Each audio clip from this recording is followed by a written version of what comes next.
Mike Voigt, our senior pastor, began a sermon that set up a sermon series. We will be looking at for the next, who knows, till God decides we're done. I think it's like 10 weeks. We're going to be looking at the characteristics of grace and the let me back up. The characteristics of Jesus Christ and the man of Jesus Christ and the ministry that God sent him to this earth for. And actually, I tried to find, if you were here last Sunday, I went online and I really almost bought a giant painting of Elvis, like a huge velvet one, because I found one for really cheap. And I was like, we should totally just put that like right there, and then get a giant velvet Jesus painting and put over there.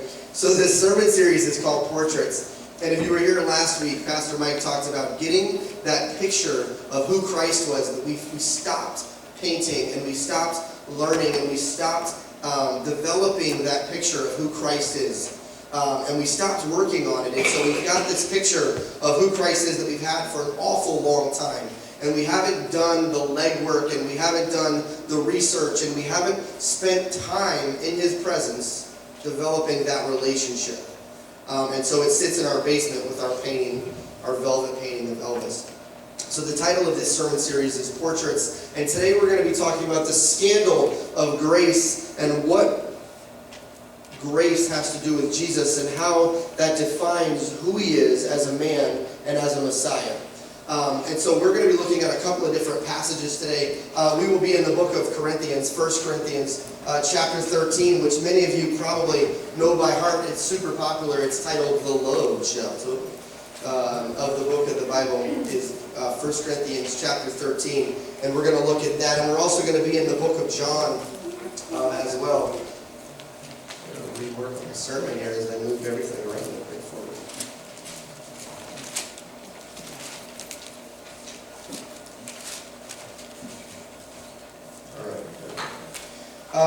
All right. So today we're talking about the scandal of grace. It's not just a wonderful song by Hillsong United, if you've ever heard it.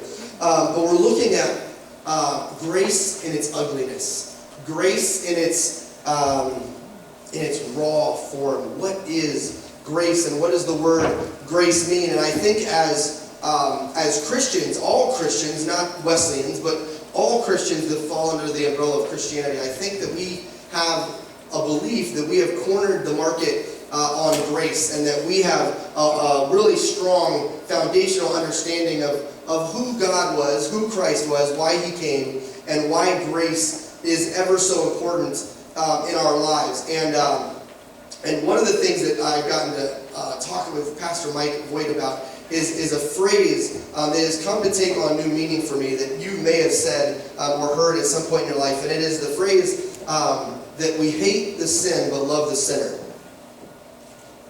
Right? We've probably, maybe all said that at some point.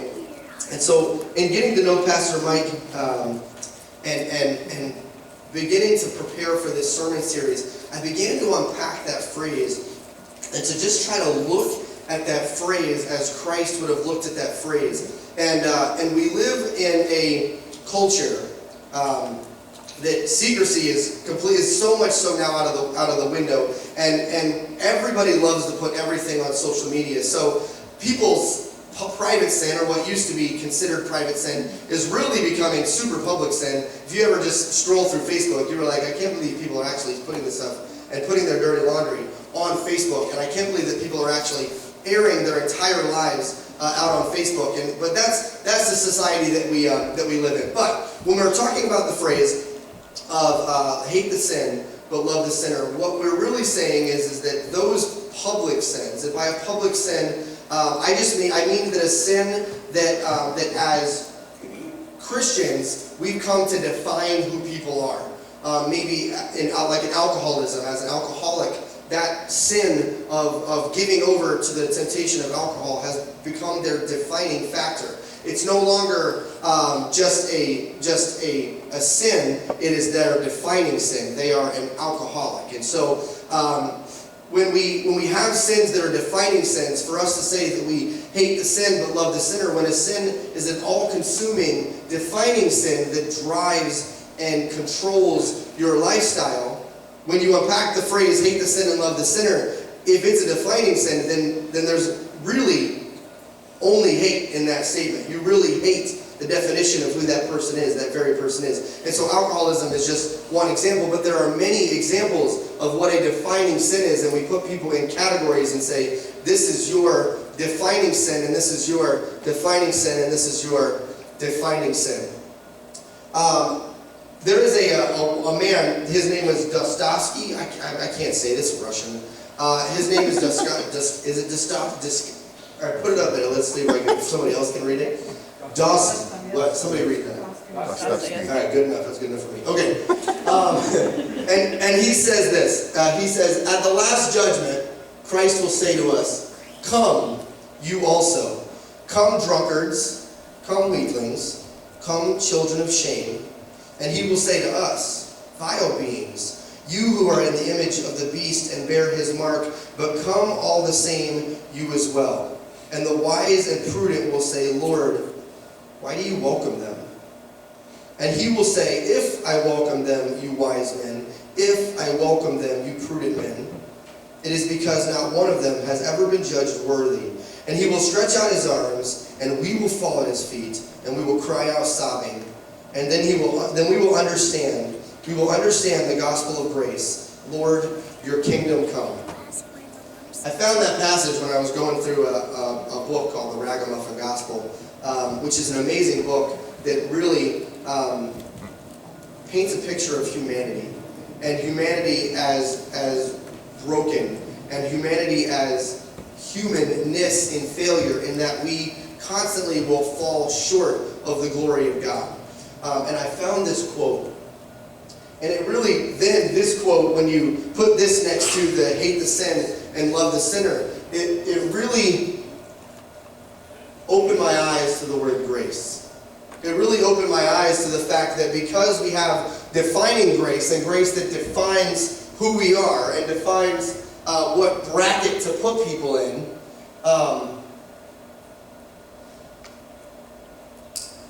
there's a lot of hate in that. That love is then thrown out the window, and we've never welcomed those people into the kingdom of heaven. We've never taken the gospel to those people because they're already in this category, and because their defining grace, or their defining sin has already made them null and void. It's already made them less, because their defining sin has made it to where we say that the grace of Jesus Christ doesn't cover that sin. Grace doesn't cover that transgression. And so we need to take care of that transgression before I can lead you to the cross. There was a man who was, he had kind of a rough job.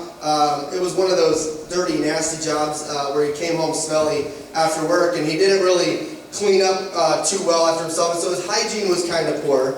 He had language issues. He cussed a lot, and he liked to just kind of push people off to the side and not really deal with them. He was a man's man, a very gruff man's man, but a smelly man's man. Because of his physical labor, he was built in stature. He was always questioning his boss and always asking all kinds of questions. And in the end of Jesus' ministry, that man, Peter was his name, denies Christ 3 times after being told that he's going to deny Christ 3 times. And so this man's man, this smelly fisherman who would have smelled a fish all day, because he stood in a boat and all he did was pull those fish into his little boat and stand in the midst of those fish. And he was gruff, and he was just a gritty kind of guy. And he denies Christ 3 times. Denies him 3 times. It says not just denies him, but when you look at the Greek words that he used, he cursed him and was like, you guys are crazy. I do not understand what you're talking about. I do not know who this man Jesus Christ is. And Peter denies him 3 times. And for a lot of us, that situation may have just completely written Peter off. Peter would have been a man that very few of us would have chosen to even do anything, let alone just hang out with him. Peter would have been a man who very few of us would have spent time with, because he would have smelled, and he had an attitude problem. We see his attitude problem all through the Gospels, and he's always questioning Jesus, and he's always questioning what this ministry is and what it's going to be and where are we going. And Peter is just the most unlikely candidate to be a disciple. The most unlikely candidate to be an apostle. And then we see a man standing next to Peter. We see a thief, and we see a liar, and we see somebody that all they do is think of themselves, and all they do is try to better themselves, and all they do is want to be the best, want to be the top, want to be the richest man in the neighborhood, wants as much power as they can possibly get their hands on. And so they find a job that allows them to do that, and they become a scumbag tax collector. And all they do is go around and steal money from all their friends and all their neighbors, and in doing so, now the only friends he even has are other scumbag tax collectors, because those are the only people that want to hang out with him. Because the Romans are even like, you're a scumbag, you just steal money from people, and so you steal the money, give it to us, we'll give it to Caesar, and that's just how it's going to work. And then all the Jews are like, we're not hanging out with you because you're a scumbag tax collector. Yet Jesus sees him, not just sees him walking down the street, he sees him being a scumbag tax collector. Like he sees him doing his job and being a scumbag. And he walks up to him in the midst of him being a scumbag and says, hey Matthew, what's going on, buddy? Why don't you gather up some of your other scumbag friends and let's go hang out together. And I just want to get to know you and just love on you. And that's really all I want from you, is just for an opportunity to love on you. In 1 Corinthians chapter 13, I'm going to read the entire chapter of 1 Corinthians chapter 13, and I said this is commonly known as the love chapter, and this is our man Paul, who is speaking to the church at Corinth. And I like what he says here. He says, if I speak in tongues of men or of angels, but do not have love, I am a resounding gong or a clanging cymbal. If I have the gift of prophecy and can fathom all mysteries and all knowledge, and I have a faith that can move mountains, but I do not have love, I am nothing. If I give all I possess to the poor, and I give over my body to hardships that I may boast, but I do not have love, I gain nothing. Love is patient, love is kind. It does not envy, it does not boast, it is not proud. It does not dishonor others. It is not self-seeking. It is not easily angered. It keeps no record of wrong. Love does not delight in evil, but rejoices with truth. It always protects, always trusts, always hopes, always perseveres. Love never fails. But where there are prophecies, they will cease. Where there are tongues, they will be stilled. Where there is knowledge, it will pass away. For we know in part, and we prophesy in part, but when completeness comes, what is in part disappears. When I was a child, I talked like a child. I thought like a child. I reasoned like a child. When I became a man, I put the ways of childhood behind me. For now we see only a reflection as in a mirror. Then we shall see face to face. Now I know in part, then I shall know fully, even as I am fully known. And now these three things remain: faith, hope, and love. But the greatest of these is love. Are we a church that shows grace? Are we a church that shows love? Are you a people, are you a person that shows grace to people? See, the difference in public and private sin is because as Christians, we've learned to walk the walk and talk the talk and to put on this happy facade, yet we still have our private sins. We still have our private transgressions, and the only difference is our private sin is not a defining sin, so we get to sit in a pew and feel like people don't judge us. Or maybe you do feel judged, but you come and you sit in the pew and you think, I have it all together because people don't know what my private sin is. And so people don't know me as that.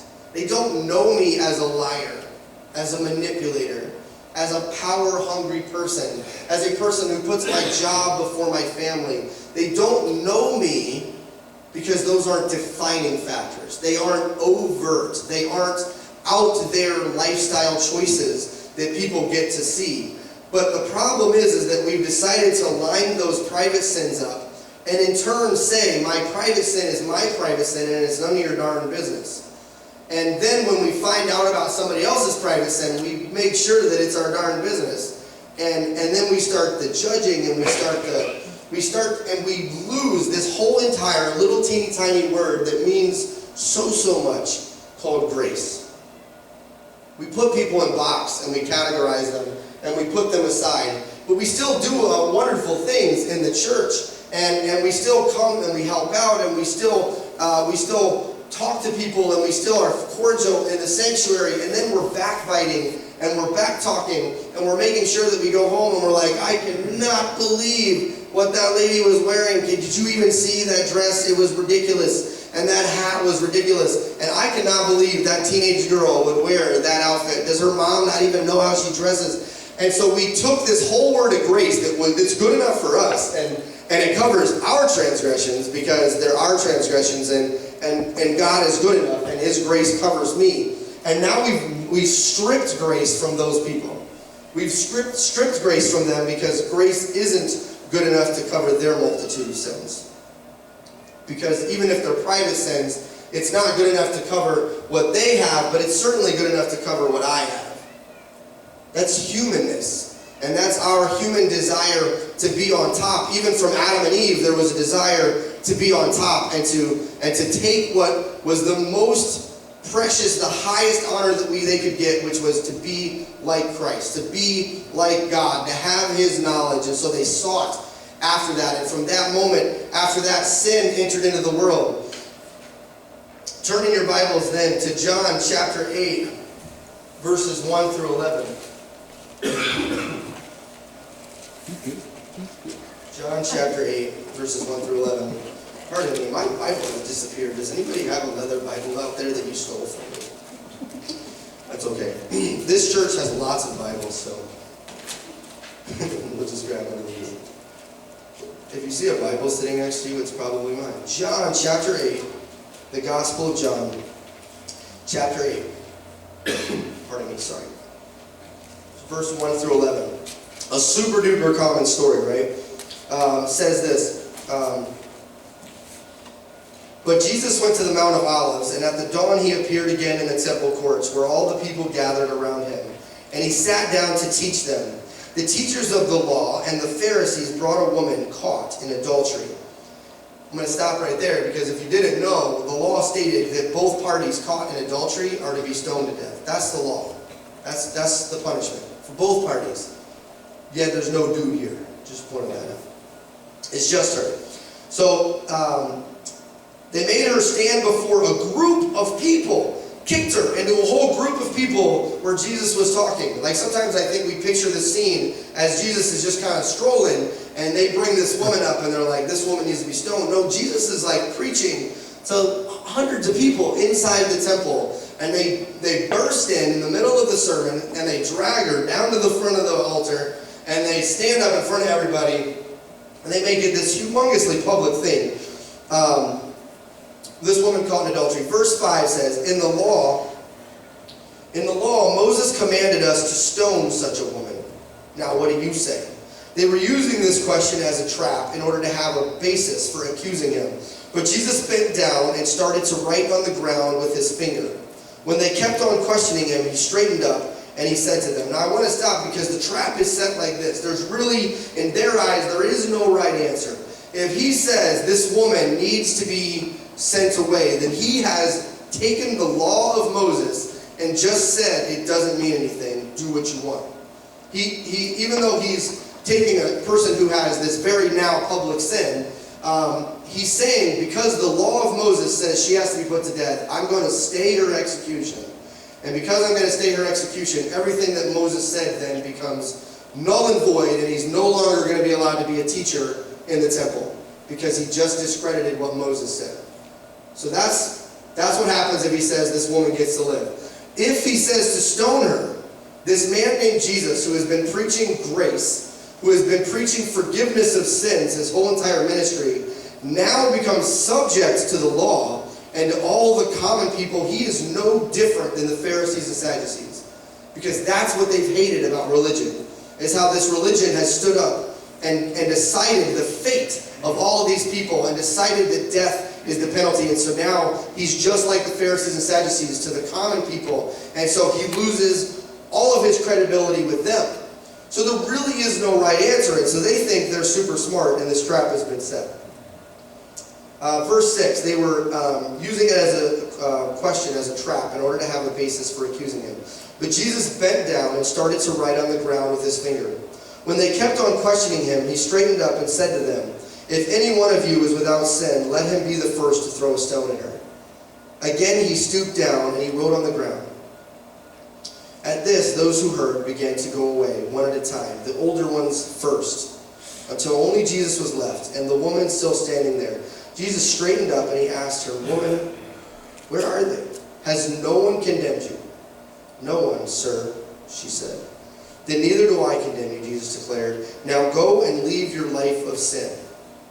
Pharisees and Sadducees, this trap of letter of the law, sticking to the law, and so now he has to be put to death. And then there is the discrediting of Moses, and so they set this trap, and Jesus says, "You didn't set a trap.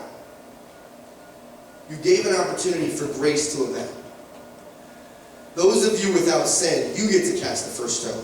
There's a crowd of people standing there, and they all have their rocks, and they all have their giant stones. And I almost picture 5 or 6 of these Pharisees, maybe more, who knows. They tended to go in packs because rats tend to do that. And they tended to stick together because they felt braver together. And so they drag her in there. Let's just assume that there's 100 people standing around. And maybe those 100 people then, they're like, "Hey, there's going to be a stoning today." And so they're picking up stones, and they're like, "All right, if we're going to stone her, let's stone her. The law says to stone her." And one at a time, they all walk away. They set a trap, and in that trap, Christ says, "You didn't set a trap. Grace is going to abound." But I look at us as a church, and we don't physically stone people, but we decide to ostracize people. We've swung the pendulum to the side of the Pharisees and the side of the Sadducees, and we've said that your sin is a defining sin, so you don't get to be here. Your sin is worse than my sin, so you don't get to be here. You're a scumbag, and you don't get to be here. Because we've taken grace out of the sanctuary. We've taken grace out of our hearts. We've taken grace out of the equation. Because it's good enough for me, but you're a scumbag. Like, that totally doesn't cover your sin.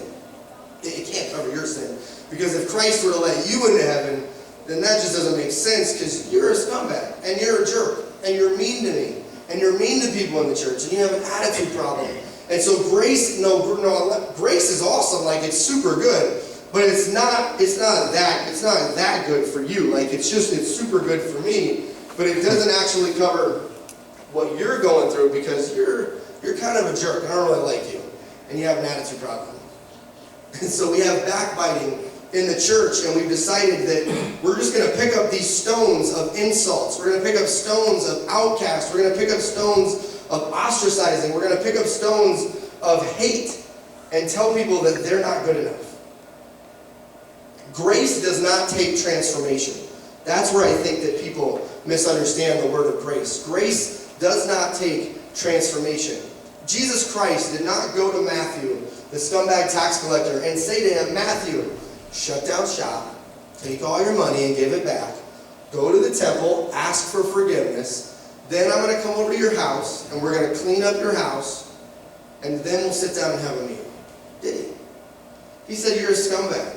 I'm going to hang out with you while you're a scumbag."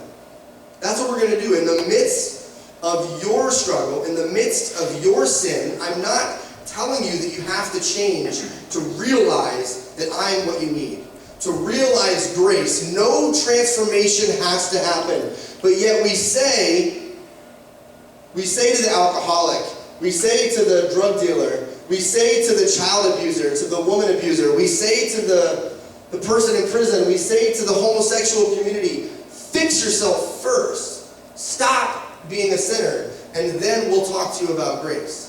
Stop being full of sin, and then I will show you why Jesus Christ doesn't want you to do those things. We don't preach a message of love any longer. We're preaching a message of hate. You're not good enough.